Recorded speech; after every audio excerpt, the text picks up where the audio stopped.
Valjda će nas, dragi gledalci, konačno jednog dana bataliti ovakvih spotova i ovakvih iskakanja iz frižidera, kutija. Dobroveče i dobrodošli u novo izdanje Dobar loš zao. Marko, dobroveče. Ćao. Od svega što sam ikad zakačio na svom Facebooku ili Facebook page-u, ovo čudo, ovaj pajac što iskače iz kutije, a zove se Vučić Aleksandar, ima 300.000 pregleda za 2 dana. Tako da... Dobro smo krenuli emisiju. Smešno je. Ne mogu reći. Vrištao sam od smeha. Zagrcnuo sam se na nekoliko stvari koje sam gurao usta tog dana. Sasvim je moguće kada ti neko ovako stalno skače i za svakog ćoška zaskočite sa bog zna kakvim obećanjima i kakvim porukama da se dese svakakvi lapsusi, pa je tako moguće da neko i pomuti slavu Zorana Babića, a možda i to nije slučajno. Jedno je bilo oko 23 sata sudar tramvaja i automobila. To je bilo u ulici Gospodar Vučića, Aleksandra Vučića, gospodara. Tu je došlo do... Pa ovo će centrala da pogreše jednom, ali ne 100 puta. Odnosno, tačnije da kažem da je to bilo u 22:53 u bulevaru Kralja Vučića, bulevaru Kralja Aleksandra Vučića. Kako me nervira ta Nada Macura, već godinama unazad, jedno užasno, jedna spodoba, iritantna, užasna i odvratna, a sad znam i zašto. Znao sam još dok se vukla kao, ja ne znam šta je to bilo, fikus Difenbahija u onoj Vučićevoj emisiji u ćirilici. Sa Jelenom Karleušom. Da, skontao sam da tetka radi za njega, a ovo... Čekaj, misliš da je ovo slučajno bilo? Gospodar Vučić, kralj Vučić. Pa, ona deluje kao naše zdravstvo, znači nesposobna i opasna, i glupa, i neobrazovana. A bezobrazna možda i laže. A možda joj se i javlja da će... Cijelo srpsko zdravstvo je oličeno u liku Nade Macure. Zato ako nam nešto zafali, dragi gledalci, moje saučešće. A Nadi Macuri želim penziju što pre, da ne budem još grublji, jer je ipak reč o dami. Ove nedelje je bio 8. mart. I ako Nada Macura kao jedan međed pretvoren u portparola hitne pomoći može da prođe kao dama, onda eto, ajde. Pre nekoliko dana na radost vaskolikog naroda gospodar Vučić, odnosno kralj Vučić ili kako god, iznenada se pojavio u televizijskom studiju omiljenem u televizije Pink. I ako ste mislili, dragi gledoci, da je sve prošlo bajno, fino, lepo, grdno se varate zato što jedan čovjek ima ozbiljne probleme te večeri sa njim. Pa pitam vas i ja, pošto je to bila glavna politička vest, ko je otkazao? Kažite mi. Vi znate da mi kažete ko je otkazao? Mislite da je gledalcima dosadno? Ne, nego oni žele da vi odgovorite na njihovo pitanje. Počeli su da prave sprdnju. Pa ne može gradonačelnik Srđane da dovede investitora. Ne mislim da je čudno. I ko je pronađen? Ko je Srđane pronađen? Ko je pronađen? Pa ko je? Što ja da kažem, kažete vi. Dobro. Moj odgovor na to, pošto vidim da se vi pravite da me niste čuli, je naravno da niko nije oboren. Je li tako bilo, Srđane? Pa je li tako bilo ili nije? Što vam je teško da kažete šta je istina? Ja ću u narednih nekoliko dana da otvorim klinički centar u Nišu, a zovem i vas, Srđane, da dođete, pošto vi mnogo volite da sedite u fancy kafićima u centru Beograda, malo, pa tačno, da se mrdnete malo po Srbiji, zato što nije krug dvojke Srbija, dakle da se mrdnete malo i da vidite šta je to što smo uradili. Zamolit ću vas samo za kratke odgovore, čeka sledeći gledalac na telefonskoj vezi. A gde vi žurite, Srđane? Dobreče, izvolite, pa do 9:30. Do 9:30? Da. Pa prošlo je 9:30, Srđane, mislili ste do 9:30? 22:30. Pošto vi volite te fancy kafiće, izlazite po njima, Srđane, da vas pitam, jeste videli nekada se u Beogradu radilo više nego danas? I vi se tome radujete, oduševljeni su. Ja sam to zbog svih vas koji se tome toliko radujete kada se to objavi i kada se to negde čuje. Ja sam mislio da je čovjek koji ima probleme Srđan, jel? Kogod se nađe s Vučićem u istoj prostoriji, u istoj zemlji, on je u velikom problemu. Šta bi tek nama radio da smo mi radili intervju sa njih kada je ovako prošao? Šta bi ja njemu radio samo da mi dođe u emisiju, znaš, nego neće, to je cava jedna. On voli da dođe kod Srđana, razumeš, Srđan mu pripremi pitanja. Pripremi on njemu pitanja. Pardon, njemu pripremi pitanja. Kaže, sad ću ja malo te grdim, a ti onako se savijaj, onako, znaš da ja to volim, da se življavam. Ja sam, Vučić je poznat po tome da lomi kvake, vređa žene, gađa torbicom slinu, i to je bilo. Znači, jedan siledžija klasičan, a ovi što su sadomazohisti, pa u ovom drugom delu te složenice, dakle, mazohisti kao Srđan, njemu piše na odelcetu, razumeš, volim da me Vučić nagazi, da ne kažem naguzi. To je sve, to su sve razlogi zbog kojih je meni Pink raštelovan. Nisi jedini. Ali neko mora da gleda da bi spremio emisiju. Moraš da se žrtvuješ, to je činjenica stanje. Jesi video ti, ja ne znam da li da trčimo sada pred rudu, ali jutro si izašao novi spot Aleksandra Vučića. Sa hlebom. Sa hlebom. Za lika koji nije u kampanji, kreten je snimio 3 skupa spota. Za 3 dana maltene. Jebote, on želi, ja opet kažem, on želi da izgubi izbore. Ljudi, čuli ste, svi na biračka mesta, jer...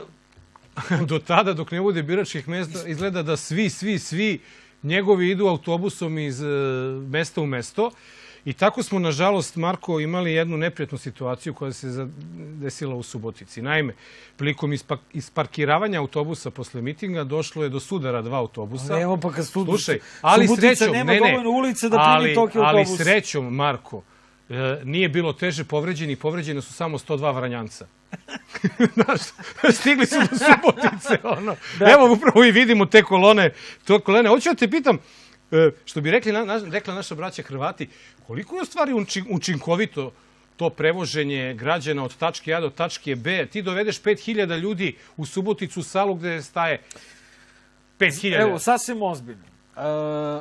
Ne postoji nijedan političar u zemlji, osim Ljubiše Preletačevića Belog, koji će da izađe na ulicu bez ikakvih, evo gledao sam malo pre kako je čezama išao kroz Kragujevac, koji će da izađe na ulicu, a da će imati iskrenu podršku ljudi koji prolaze pored i kojima se sviđa to što on radi, šta god on radio.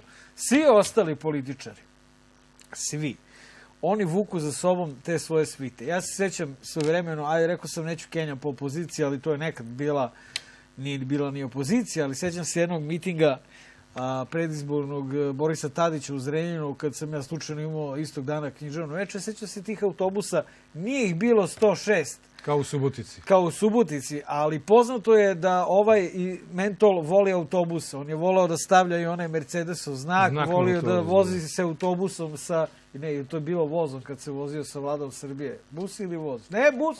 Išli su na ekskurziju. Autobus kod Pevo Dačić. Znači, to je jedna firma Krstić, da ne kažem firma Vučić, razumeš, koja se loži na vožnje autobusima i sad ta bagra, sad ti nesrećni ljudi, ajde neću kažem, ima tu, nije mala stvar sendvič, nije mala stvar kad ti neko preti, jebi ga, šta znaju ljudi, šta je sloboda, ovde su ljudi zaboravili da sloboda uopšte i postoji kao pojam, sloboda izražavanja, da kažeš da je Vučić kreten, da je on bandit, da su svi ovi njegovi ološi i brate, ti ljudi koje on vucara po autobusima, šta da se radi sa njima, znaš, neki put mi ih bude žao, a neki put bi im gađao, pa eto, makar fekalijama prozore.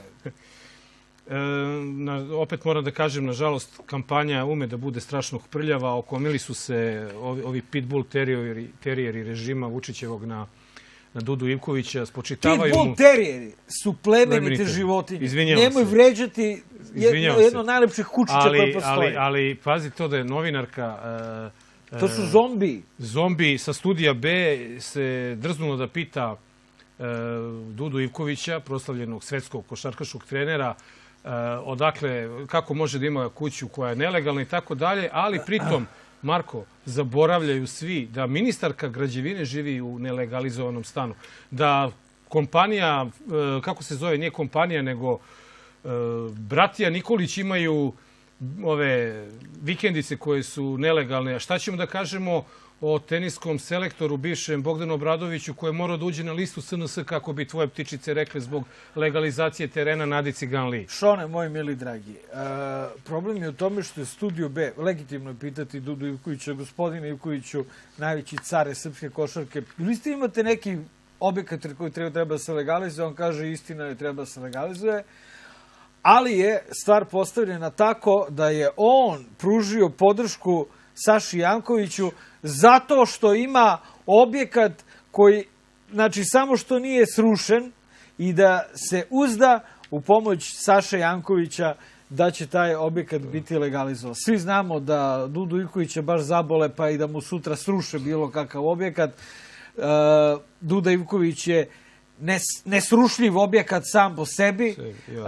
Prema tome, to što Studio B radi, ja sam to zvao svojevremeno i Đilaso čmarovizija i evo sada je malo čmarovizija. U svakom slučaju, veliki je bedak je Studio B. Ja ne znam koga percipira i koga ikad percipirao kao slobodnu televiziju. On nije slobodna televizija bio ni pre ove privatizacije. Uvlačili su se u dupe svakoj vlasti, a ovo je vlasti gde po defaultu moraš da se uvučeš u dupe do kraja, inače ne možeš da postojiš. Oni su se uvukli najviše.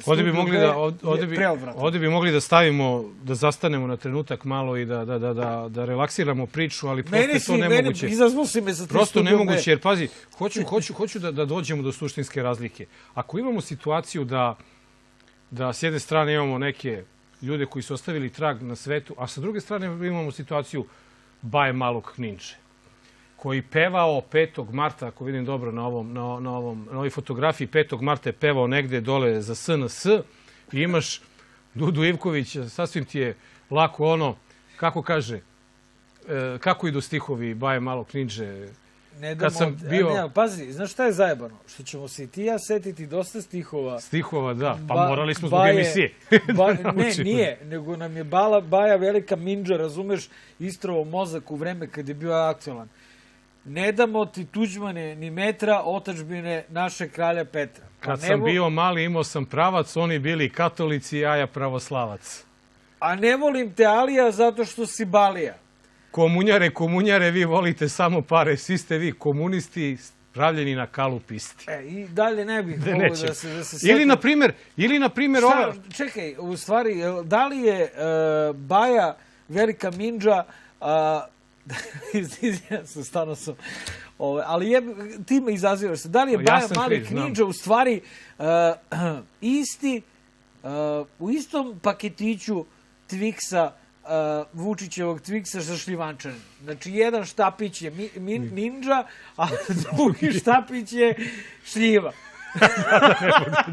Odvratan paket. Ili, na primjer, ovo što podržava Vučića. Šefe, Kruševac i Rasinski okrug te vole, poštuju i zahvalni su ti za sve što si učinio u protekle 4 godine. I obećavam da će odavde doći najbolji rezultat u Srbiji kao kruna tvoje velike pobjede za predsjednika Srbije.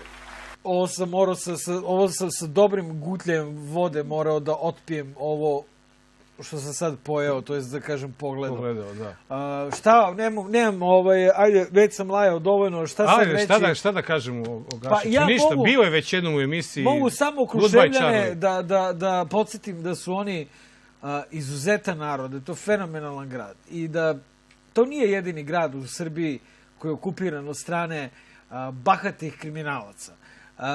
Baš mi je drago kada sam vidio da je Preletačević organizovao i skupljanje potpisa i u Kruševcu. Znači, svi mi znamo da u Kruševcu ima normalnih ljudi. To što se banda šlihta bandi, to se dešava u Beogradu i u svakom drugom gradu. Vreme je da banda odu u zatvor. Spomenuo si 8. mart, vratit ćemo se 8. martu nešto kasnije, a 9. mart je prilika da evociramo uspomene na Vuka Draškovića. Vuk Drašković je takođe spontani aplauz. Vaskrsao je na istoj televiziji na kojoj je bio i Vučić kod istog voditelja, ali izgleda da ovom jadnom Srđanu nije bilo lako ni sa Vukom. Pravo da vam kažem, mnogi beže i od ovog ludila koje drma Srbiju, možda i žešće nego 9. marta 90. Na primitivizam, na mržnju prema drugima, gotovo da se lansira od strane jedne tabloidne Srbije. Srbije čiji su univerziteti sada farme, parovi, onih ljudi koji su bili korifeji zla 90. godina. Ove današnje bastilje su primitivnije, opasnije od one državne bastilje. Evo, ja sam je bio meta. Ali ovo je stvarno dno dna.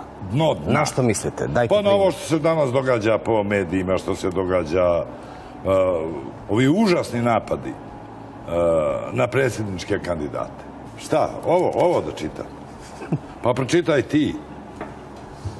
Pa ne meni vaspitanje i moral ne dozvoljava ni da pročitam ovo što je istaknuto na naslovnoj strani. Ali, mene ovo ne čudi. Ako su nam univerziteti na farmi i u parovima, onda samo možemo ovo da očekujemo.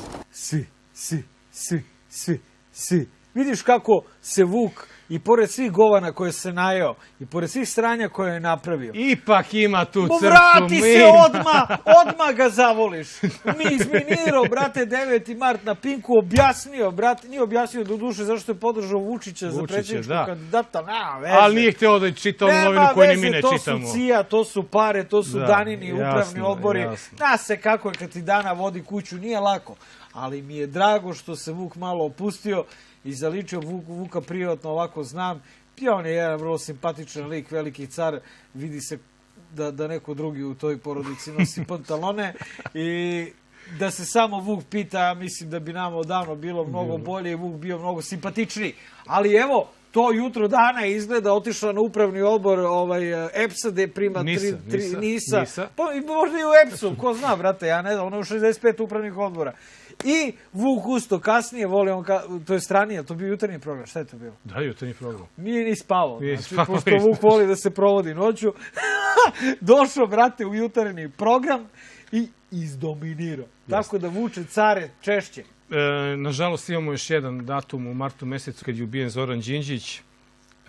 Neki su, međutim, znali šta će se dogoditi i pre nego što se to dogodio, ili su barem nagovestili sa Beogradskog trga. Ne želimo ovom prilikom, dragi gledalci, da emitujemo našu stalnu rubriku Kucanje na vrata zaboravljenih hasova. Smo zato spremili jedno, mislim, nešto manje od 20 sekundi jezivog zapisa šta se desilo 2003. godine.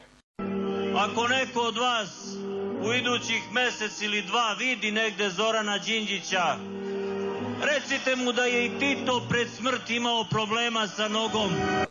Šone, druže, prijatelju dragi, ovo jeste kucanje na vrata zaboravljenih hasova. Jer Đinđić, da više ovog grobara ni ne pominjemo, Đinđić je taj as koga su ljudi zaboravili. Đinđić je taj lik koga olako danas ostavaju najvećeg kriminalca i tako dalje. I za sve je Đinđić kriv. Počela je da se vrti čak internetom i slika Đinđića sa malim Belim Preletačevićem, recimo dvogodišnjim u rukama, kao krunski dokaz da je Đinđić Štali Preletačeviću šapnuo, slušaj, 14 godina posle moje smrti ti se aktiviraj. A mali Preletačević od 2 godine koji ne zna gde mu je dupe, gde mu je glava je rekao samo jako. Znači, odvratni su ljudi. Ali ovo je bilo, ovo su morali. Svako ko je i najavljivo kao grobarčina, svako ko se radovao bilo čijem ubistvu, kamoli streljanju javnom premijera jedne zemlje na ulici, je apsolutni ljudski škart. I to bi bilo to. Nešo, mislim da je došlo vreme da aktiviramo naš doktorski SMS konzilijum. Slušalci, gledalci, sad samo pažljivo slušaju. Evo, možete da pogledate i grafiku koju smo spremili. Ovog petka odlučili smo da pomognemo malom Vasiliju Milunoviću koji ima 18 meseci. Vasilij je bio jako hiperaktivan u maminom stomaku i kako ne bi došlo do nekih komplikacija, hitno izazvan porođaj pre vremena.